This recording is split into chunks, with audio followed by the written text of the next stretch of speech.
ኧረ ደሴ ደሴ ገራዶ ገራዶ አለቀልሽ ልቤ ተንዶ ተንዶ ይባላል። እነ ማስረሻ ሰጤ እኮ ቆይቷል እኮ ትግል ውስጥ ሌሎቹን እየወቀሰ እያሳነሰ እየኮነነ ወዘተረፈ እያለ እንደሚጸና እየተናገረ ነበር የቀጠለው። ማስረሻ ሰጤ እየሄደበት ያለውን መንገድ በመረዳት ረገድ ሌሎቻችን ስንዘገይ አርበኛ ዘመነ ካሴ ቀደም ያለ ላቅ ብሎ ተገኝቷል። በዚህ ረገድ በመረዳት ረገድ የማስረሻ ሰጤ መንገድ ምን ሊሆን ይችላል የሚለውን በመረዳት ቀድሞናል። ምን ጥርጥር አለ? ሁሉንም ቀድሟል። ለነገሩ ካለው ቅርበት ወይ ፖለቲካውን አሻግሮ በማየት ከፈጠረው አቅም ነው ወይ በአጋጣሚ ያለው ተሳክቶ ነው። እኔ አሁን እዛ ውስጥ ገብቼ በዚህ ምክንያት እያልኩ ልተነተን አልችልም። የሆነ ሆኖ ግን አሁን ካለንበት ሁኔታ አሁን ከቆምንበት አውድ ተነስተን ስናይ እሱ ቀደም ብሎ ተረድቶ ትግሉ ፕሮቴክት ለማድረግ የሚችለውን ጥረት አድርጓል ብሎ መውሰድ ይቻላል። በዚህ አውድ አንፃር ተሳስቷል በሚልበት አውድ ደግሞ ተሳስቷል፣ ይሄ ትክክል አይደለም ብዬ በድፍረት በመተቸት ረገድ የቅርብ ሰውና ጓደኛዬ እስከማይመስል ድረስ ፊት ለፊት ተጋፍጬ ተችቼዋለሁ። ትክክል አይደለም ምለው ነገም ባገኝ እንደዛው ነው። ትክክል አይደለም ነው ምለው።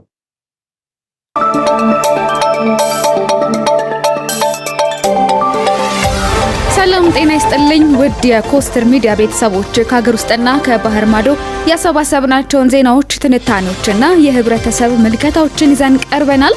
እስከ ዝግጅታችን ፍጻሜ ድረስ አብራችሁን ቆዩ።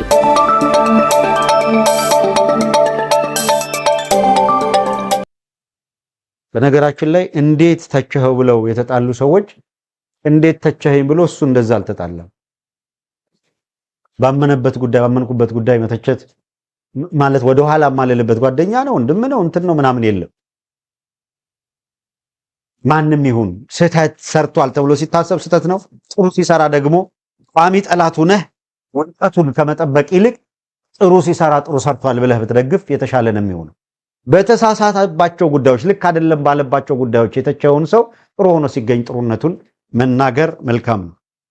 ይወጣል የሚበቀልህ ተዘጋጅቷል። ትግሉ ተጀምሯል፣ ይቀጥላል፣ አይቆምም ትግሉ። ቶሎ ቢወጡ ግን እመቤቴ ሆይ ቶሎ አውጫቸው፣ እመቤቴ ሆይ ቶሎ አውጫቸው። የኢትዮጵያ አምላክ የአማራ አምላክ ኮተቱን ቶሎ አውጩ፣ ቶሎ ለመንግስት እጁን ይስጥ። ወሎን ብዙ ብሎላታል፣ ግን ደሴንም ትንሽ ቢልላት ይሻላል ብዬ ነው። የአምባሰል ተራራ ገደል ነው ይሉታል፣ ፈረስ ባያስጋልብ ሰው ይወጣበታል ይባላል። በዚህ የትግል ውስጥ ጃርት ሆነው የተቀመጡ አካላት አሉ። አሁን ደግሞ እንደ አዲስ የመቀስቀስና በዚህም በግራና በቀኝ ጥላሸት የመቀባት እንቅስቃሴዎች አሉ። ይሄ መቆም ያለበት የማይገባም እንቅስቃሴ ነው። ማቹር ማድረግ ያስፈልጋል። የሰው ልጅ ትላንት ከነበረው መረጃ ዛሬ የተሻለ አግኝቷል ተብሎ ነው የሚታመነው። ትላንት ከነበረው መረጃ ዛሬ የተሻለ መረጃ ካገኘ፣ ከትላንት ይልቅ አንድ ገጽ ተጨማሪ ካነበበ፣ ከትላንት ይልቅ ከሚያገኘው ሌላ አንድ ሰው ጋር በሚያደርገው ንግግር አዲስ ዕውቀት ከጎበኘ፣ ከትላንት ይልቅ ዛሬ በሚወስደው ክላስ የአንድ ፔሪድ ዕውቀት ከጨመረ ከትላንቱ ዛሬ አንድ እድገት አሳይቷል። እየጫጨ ከሄደ ችግር አለ ማለት ነው። ስለዚህ በዚህ የትግል አውድ ሂደትና እንቅስቃሴ ውስጥ እየጫጩ መሄድ በጣም አደገኛነት ነው። አንድ እርምጃ አድቫንስ እያደረጉ መሄድ ይጠይቃል። ለዚያ ነው የአንድ ማንኪያ ቅንነትን ጉዳይ ሲያነሳ አርበኛ ዘመነ ሲያነሳ የአንድ ማንኪያ ቅንነት ጉዳይ ከተነሳ ሌትስ አክኖሌጅ፣ ያንን አክኖሌጅ አድርገህ ሂድ። ትላንት ከነበረው ዕውቀት የተለየ ዕውቀት ይዟል ማለት ነው። ትላንት ከነበረው መረጃ የተለየ መረጃ ይዟል ማለት ነው። ትላንትና በነበረው ዕውቀት ሁኔታና መረጃ ወይም ትላንት በነበረው ያስተሳሰብ ልክ ትክክል አይደለም ብለን ያመናቸውን ስህተት ብለን ያልነውን በምንተችበት ጊዜ ትክክል እንደሆነ አድርገው ሲደግፉት የነበሩ አካላት እሱ የትላንትናው ልክ አይደለም፣ መሄድ ያለብን በዚህ መንገድ ነው፣ አንዱ ለሌላኛው ያስፈልጋል፣ አንዱ ከሌላኛው መነጣጠል የለበትም፣ በሐቅ ላይ ተመስርተን እንኳን እርስ በርስ አጎራባች ሀገር ጋር የሚኖረን ግንኙነት ማጤንና ማቃኘት አለብን የሚል አስተሳሰብ ይዞ ከፍ ያለ አመለካከት ይዞ ሲመጣ አይ ትላንትና በተሳሳተ አውድ ላይ በነበረበት ጊዜ ማለት ትክክል አይደለም ከጎን ያለውን ሰው እንዲያደርጋለው እንዲያረጋለው ብለሃል፣ ስህተት ነው ልክ አይደለም ብለን የተቸንበት ወቅት እንደዚህ ያለ አድቫንስ የሆነ ሐሳብ ይዞ ሲመጣ ደግሞ የምንፈልገው ይሄን ነው ማለት ካልቻል በቋሚነት ላጥፋው ብለህ የምትሰራ እንጂ ኮንስትራክት ልገንባው ብለህ የቆምክ አይደለም። ትችትህ ከመሰረቱ እሱን ለማጥፋት ያለም እንጂ ትችትህ እንዲገነባው ፈልገህ የሰነዘርከው አይደለም ማለት ነው። ለምን በተቸኸው መስመር የተሻለ ሆኖ ሲገኝ ለማመስገን ምንድነው የሚጨንቀ? አለበለዚያ የምታይበት መነጽር ሰፈራዊ ነው ጎጣዊ ነው ማለት ነው። እንደዛ ከሆነ አይቀየርም። ባይዘው በጎጥ መነጽር አይተህ ከሆነ የምትተቸው አትለውጠውም። ሁሌ የምታየው በዛ መነጽር ነው። ባሻሻልም ባይሻሻልም ያንተ መነጽር አንድ ነው። አሁን ልዩነቱ እኛ ጋር ይሄ ነው ብዬ የማስበው በተለየ ኢንተረስት በሆነ መነጽር አይቼ አይደለም የተቸውት።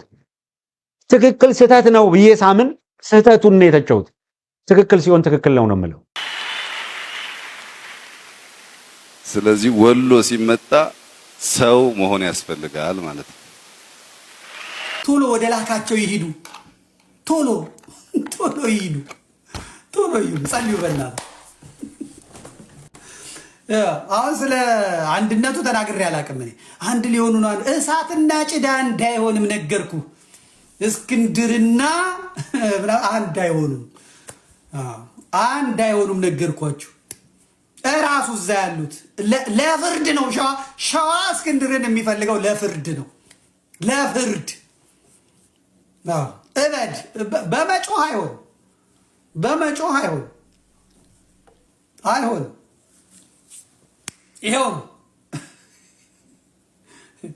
ሬት ቢላችሁም እውነት ነው። ዋጡት። አማራ ይበልጣል።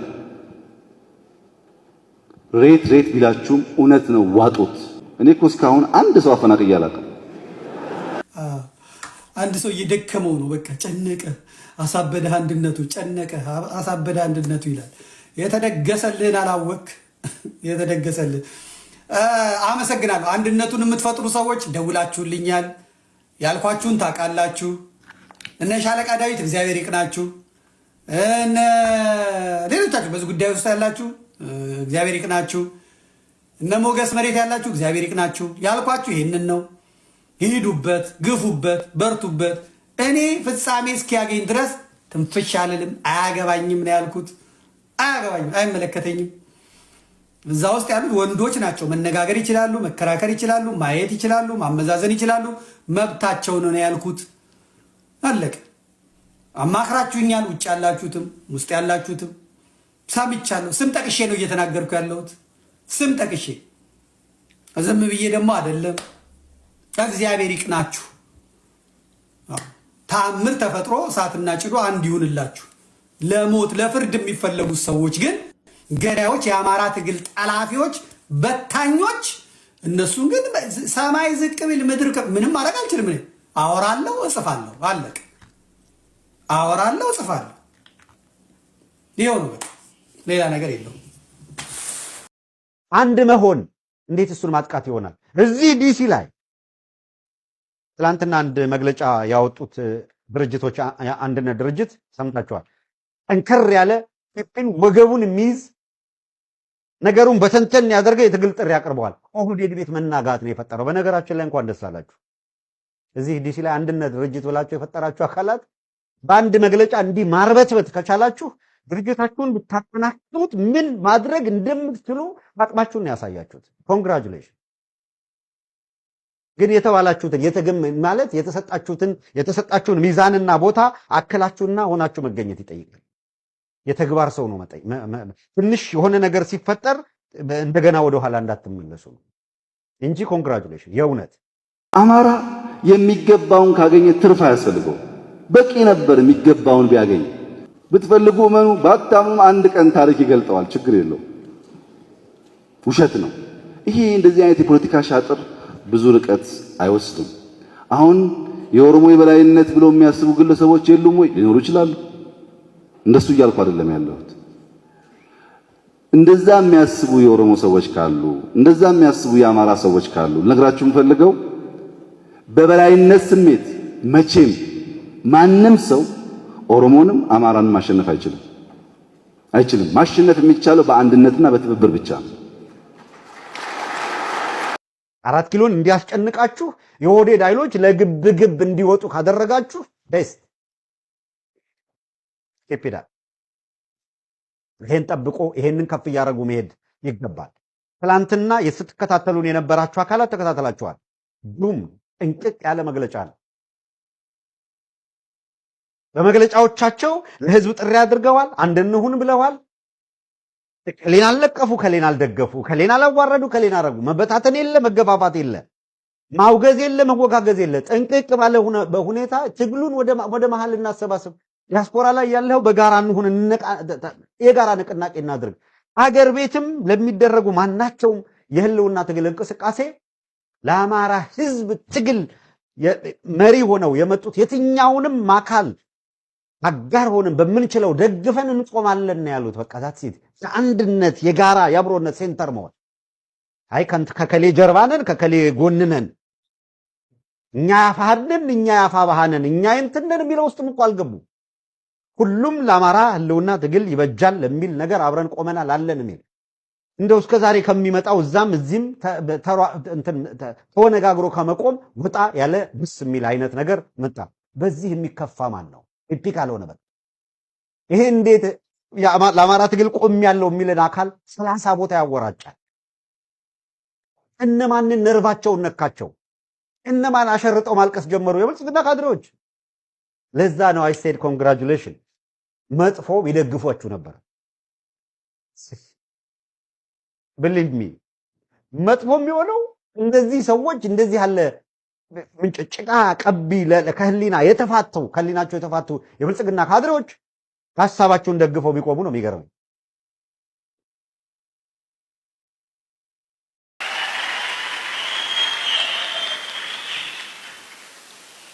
ወሎች እንደ ሰው የመጣባቸውን በዘር በሃይማኖት ሳይለዩ የሚቀበሉ ሲሄዱም ወደ ሰው ሲሄዱም እንደ ሰው የሚሄዱ ስለሆነ እንደ ሰው መተንባቸዋልና እናንተም እንደ ሰው ተቀበሉ።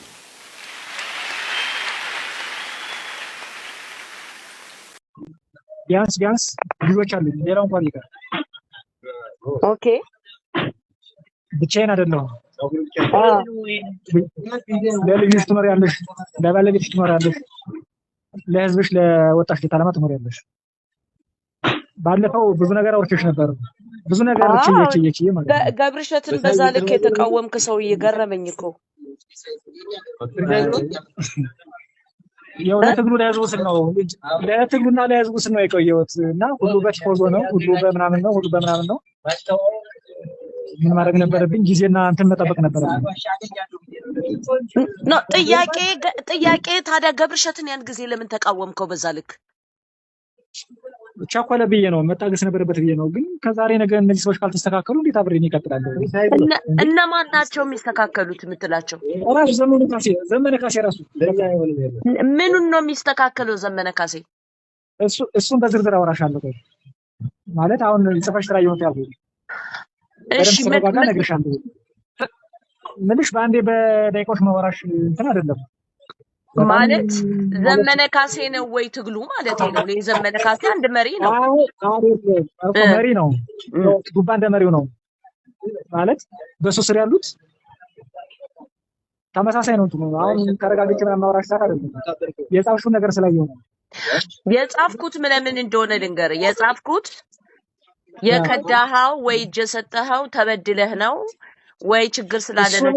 ችግር የሌለበት ትግል የለም። እኔ ግን ትናንትና አንድ ያንተ ጓደኛ የሆነ ሰው እስከ ማታ ድረስ ለኔ ጋር ስናወራ እንደዛ አይነት ነገር ላይ አልነበረም እጂ ምንድነው በጥላት እንደተከበበ ምናምን ነው የሚያወራው። ቤተሰቡ ጋር አልሰማችም ባለቤቱ የሚል መረጃ ስለደረሰኝ እንጂ የእውነት ከርተ መሆኑን ስላወቅኩ አይደለም። በነገራችን ላይ እኔ እስካሁን ድረስ ጥያቄ አለኝ የእውነት ከርተሃል ብዬ ስላላመንኩ።